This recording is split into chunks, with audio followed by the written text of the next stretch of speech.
Obrigada aqui pela mensagem.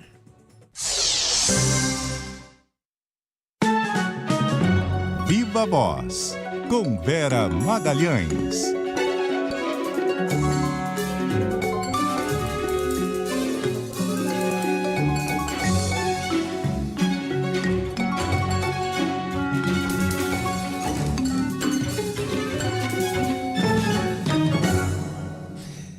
Vera já com a gente nas nossas telas. Tudo bem, Vera? Oi, Sardenberg. Boa tarde para você, para Cássia, para todo mundo que nos ouve e nos assiste. Boa tarde, Vera.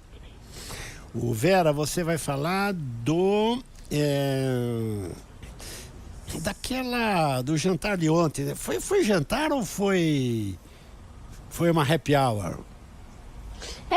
Se reuniram ali a partir das 7 da noite, portanto mais para uma happy hour, mas teve comida. Então o presidente Lula recebeu ministros e recebeu o presidente da Câmara e os líderes da base na Câmara para esse mix de happy hour jantar. Alguns falam jantar, mas eu não sei exatamente o que foi a comida, então eu não vou cravar aqui que foi um jantar, Sardenberg. Mas o clima foi bom, o clima foi bem amistoso. Estavam lá os dois desafetos, né? O presidente da Câmara, Arthur Lira, e o ministro Alexandre Padilha. Trocaram um cumprimento ali, apertaram as mãos no início da noite, mas não conversaram, né? Segue a rusga entre os dois. O Lira foi colocado no sofá ao lado do Lula, então ficou o Lula, o Lira e o Guimarães, o José Guimarães, que é o líder do governo na casa, num sofá. Os outros líderes ao redor e o Padilha um pouco mais afastado. Ele deu espaço para o Lira se sentir à vontade. Na conversa, cada um dos líderes teve a oportunidade de falar com o Lula, eles foram sendo ali apresentados, aqueles que o Lula não conhecia, o Lira e o Guimarães tratavam de apresentar, e a conversa girou em torno da pauta do governo, da vontade do governo de que ela comece a ser votada, porque até agora, esse ano, não se votou nada de importante, nenhuma das duas casas. A gente já vai para o final aí de fevereiro, sem que nada relevante tenha sido analisado no plenário, e a pauta é bastante carregada. Mas tem um assunto adjacente ali, né, que não se toca diretamente numa circunstância como essa, na frente de todo mundo, o Lula ali na frente de todo mundo, mas que é o veto de 5,6 bilhões às emendas. Ontem eu conversei com pessoas muito, muito próximas ao Arthur Lira, que dizem que ele ainda está fazendo uma carga bastante grande no sentido de que o veto precisa cair. Não adianta só começar um cronograma de pagamento de emendas, que é o que o governo está acenando, não adianta só repor o que ficou retido do ano passado, precisaria descontingenciar essas que foram, voltar restabelecer essas que foram cortadas, que foram de fato vetadas pelo Lula, porque ele vetou rubricas inteiras. Estava no orçamento, né, a previsão eram 16 bilhões, né, e o governo cortou 5 e tanto, né?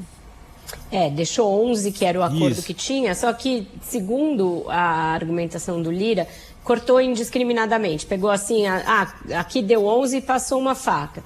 Só que entre o que cortou para fazer esses 5,6 bilhões, haveria coisas importantes para os deputados e coisas que teriam sido negociadas antes. Então, teria de derrubar o veto, restabelecer o que era, e aí o governo faria decretos de contingenciamento, até no valor de 5 bilhões, poderia ser, mas em outras rubricas. E aí vai saber o que está nos interesses disso que ele quer restabelecer, etc. Né? São coisas para municípios, provavelmente, nos quais ele tem interesse, ou de pastas nas quais o deputado e seus aliados têm interesse. Então, é nesse jogo ali de minúcias da movimentação do orçamento que está, nesse momento, a coisa. O Lula fez esse jantar para se aproximar mais dos líderes e ter um contato mais próximo. Ele estava sendo muito criticado pelo fato de que ele tem uma ótima lábia, tem uma ótima relação com os políticos quando ele se dedica a isso, mas que este mandato ele está delegando muito e está se dedicando pouco a esse corpo a corpo. Disseram para ele que até a Dilma recebia mais deputados do que ele. Então, ele está preocupado com as questões internacionais, né? Ele passou os últimos dias dedicado a isso e a gente viu o que deu, né?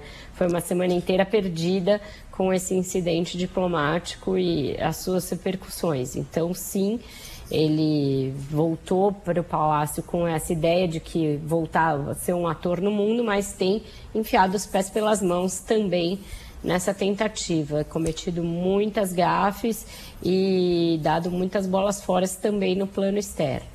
Mas nesse jantar de ontem foi uma tentativa dele de atender a esse pedido por parte dos seus auxiliares, de alguns deputados, do presidente da Câmara, do presidente do Senado, que ele se dedique mais no corpo a corpo ali com políticos para fazer a agenda no Congresso fluir melhor.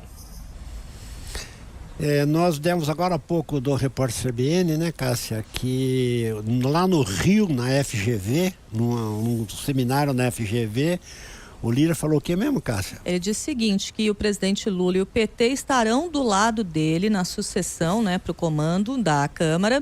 Ele disse que não há motivo para que seja apoiada qualquer outra candidatura em 2025. Que não a dele. Que não a dele, não a que dele. ele apoia, né? Que ele não pode se candidatar. Esse é um paradoxo, né, do presidente da Câmara, porque ele vive dizendo que não quer que a sua sucessão seja deflagrada precipitadamente, mas ele pensa nisso full time, ele só pensa nisso porque justamente disso depende o futuro político dele. Ele quer fazer o sucessor, ele não quer terminar o seu mandato de alguém super poderoso para alguém que não consegue fazer o sucessor. Ele tem o Rodrigo Maia como um exemplo do que ele não quer ser. Que ele meteu os pés pelas mãos na própria sucessão e não conseguiu eleger o seu sucessor. Então, ele tem isso muito na cabeça. E o fato dele falar disso nesse evento aqui no Rio, na FGV, mostra que isso foi tratado entre ele e o Lula em algum momento e ele obteve algum tipo de garantia de que o governo não vai lançar um candidato contra ele. Ainda assim, nos bastidores ele tem desconfiança de que lá na frente o governo pode olhar o cenário e tentar lançar alguém para vencê-lo, principalmente se ele não conseguir um candidato que una todo o grupo que está em torno dele hoje. Se ele optar pelo que ele prefere, que é o deputado Elmar Nascimento da Bahia, do União Brasil da Bahia, aí ele vai ter mais dificuldade de ter esse apoio do Palácio Sardenberg, porque o Lula não quer. O Elmar Nascimento já disse isso para várias pessoas, seria o único veto que ele faria entre esse grupo do Lira que ele pensa em lançar a sua própria sucessão. Bem, né, Vera, nesse ambiente político, você dar uma garantia hoje para uma coisa que vai acontecer daqui a um ano é nada, né? La garantia sou eu. Não dá, tem eleição municipal, tem muita coisa para rolar embaixo da ponte. Partidos vão fazer fusões entre si, vai ter muita coisa e realmente não tem garantia nenhuma agora, Sardenberg. Vera Magalhães, obrigado, Vera. Bom final de semana e até. Ótimo fim de semana para todos, até segunda-feira e até mais tarde no Ponto Final. Até mais, Vera. 6 horas no Ponto Final e intervalo, Cássia. E já voltamos.